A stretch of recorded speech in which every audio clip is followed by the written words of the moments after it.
علیہ وآلہ وسلم بچپن سے وہ ساری خبریں دے دی تھیں کہ میرے حسین کہ کل تو نے میرے دین کی خاطر میدان کربلا میں سب کچھ قربان کرنا ہے.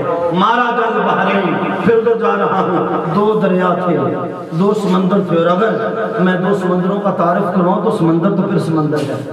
علی کو سمندر کیوں کہا؟ اس لیے نہ تو علی کے علم کا کوئی کنارہ، نہ علی کی شجاعت کا کوئی کنارہ، اور ادھر فاطمہ الزہرا نہ ان کی طہارت کا کوئی کنارہ، نہ اس کو ماپ سکتا ہے کوئی، نہ اس کو ماپ سکتا ہے کوئی. اگر علی کو دیکھیں تو وہ طہارت کا سمندر، وہ بولیے طہارت کا سمندر، وہ شجاعت کا سمندر.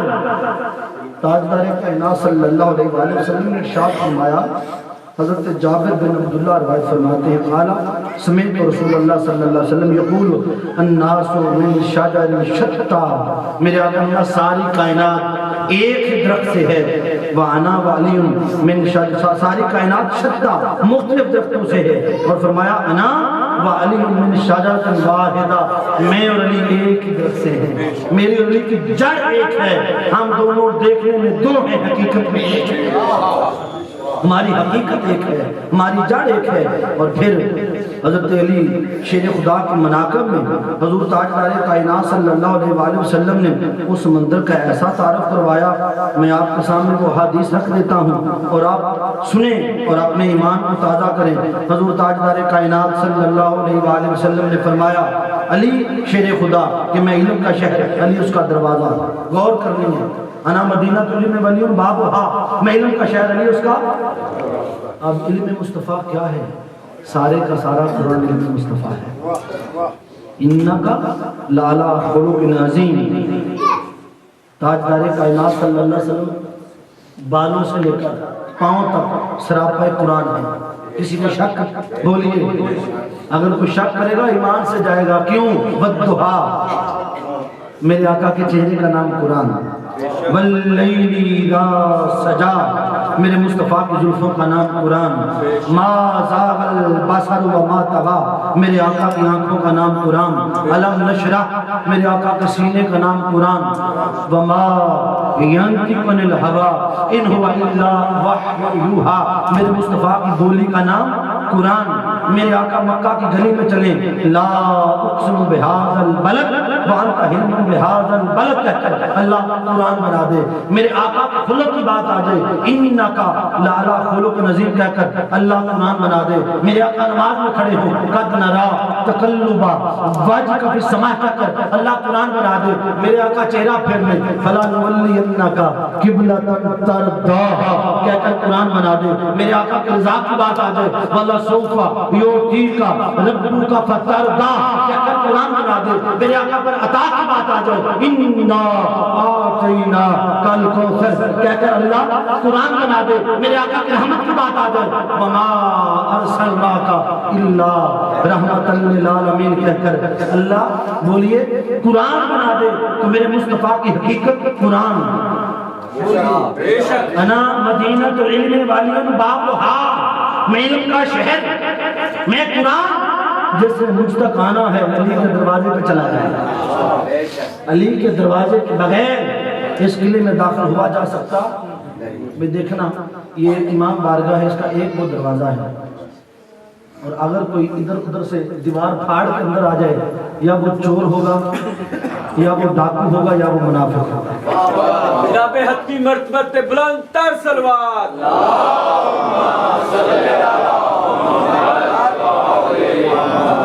جو ادھر ادھر سے اندر آئے گا وہ یا ہوگا بے ایمان، یا ہوگا چور، یا ہوگا ڈاکو. کیوں کہ جو ایمان والا ہے وہ سیدھے رستے سے اندر آئے گا، وہ ادھر ادھر سے رستہ نہیں بنائے گا. ایسی بات ہے کہ نہیں؟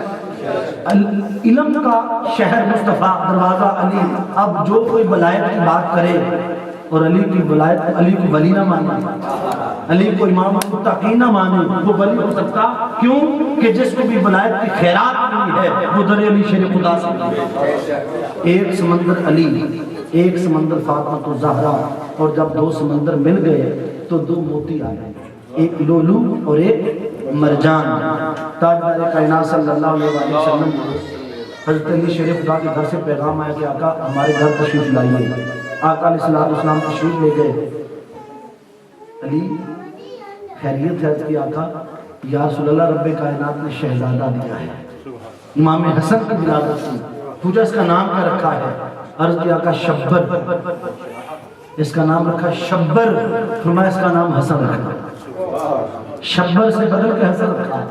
جب امام حسین علیہ السلام پیدا ہوئے پھر میرے آقا کو بلایا گیا، میرے آقا پوچھتے ہیں نام کیا رکھا؟ عرض کیا آقا اس کا نام رکھا شبیر، فرمایا اس کا نام حسین رکھا۔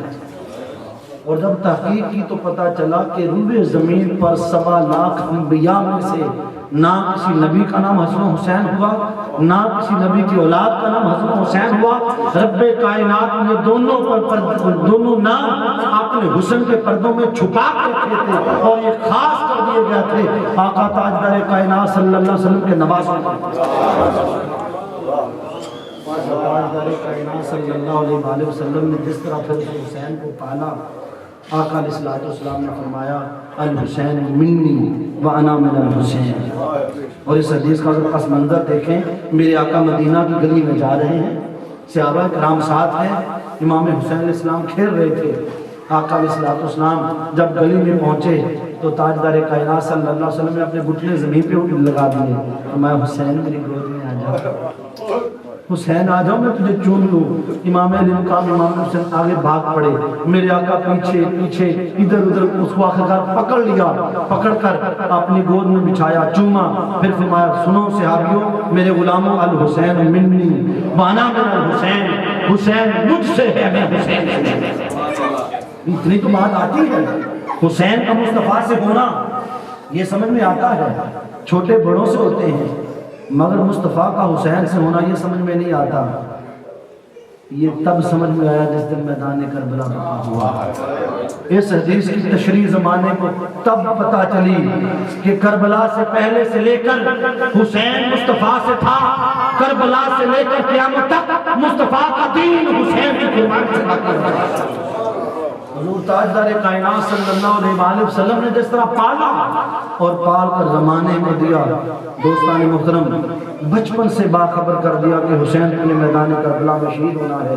اور دوستان محترم پھر وہ وقت بھی قریب آ گیا، امام علی مقام امام حسین علیہ السلام کو 56 برس انتظار رہا کہ وہ گھڑیاں کب آئیں کہ جب بلاوا آ جائے، یہ گردن سے سر کٹے اور میں اللہ رب العزت کی اس رضا کے مقام پہ فائل ہو جاؤں جس کے لیے میرے نانا پاک نے مجھے زبان چسا کے جوان کیا۔ حضرت ابو ہریرہ رضی اللہ تعالیٰ عنہ بیان فرماتے ہیں، ہم ایک سفر میں تھے، جب ہم سفر میں تھے تو خیموں کے اندر سے بچوں کے رونے کی آوازیں آئیں۔ آقا علیہ السلام پوچھا بیٹی فاطمہ الزہرا میں ان شہزادیوں کا رونا برداشت نہیں کر سکتا، ان کا دکھ مجھ سے دیکھا نہیں جاتا، ماجرا کیا ہے؟ حضرت بابا پینے کو پانی نہیں ہے، بچے پیاسے ہیں، میرے آقا فرماتے مجھے بڑا شہزادہ دے دو۔ حضرت ابو ہریرہ فرماتے آقا علیہ السلام کو پردے کے پیچھے سے امام حسن دیے گئے، میرے آقا نے اپنی زبان میں دے دی، دیر تک چسواتے رہے۔ جب حضرت امام حسن سیراب ہو گئے فرمایا مجھے دوسرا شہزادہ دے دو، امام حسن کو زبان چسوائی۔ فرماتے پھر پورے سفر میں ہم نے بچوں کے رونے کی آواز نہیں سنی۔ میرے آقا علیہ السلام نے اتنا سیراب کر دیا۔ دوستان محترم پھر وہ وقت آ گیا کہ جس کے لیے حسین امام علی مقام امام حسین علیہ السلام کی تیاری کی تھی۔ یزید بدبخت جس پہ لعنت بے شمار تخت نشین ہوا، اس نے امام علی مقام امام حسین علیہ السلام سے بیعت کرنا چاہی۔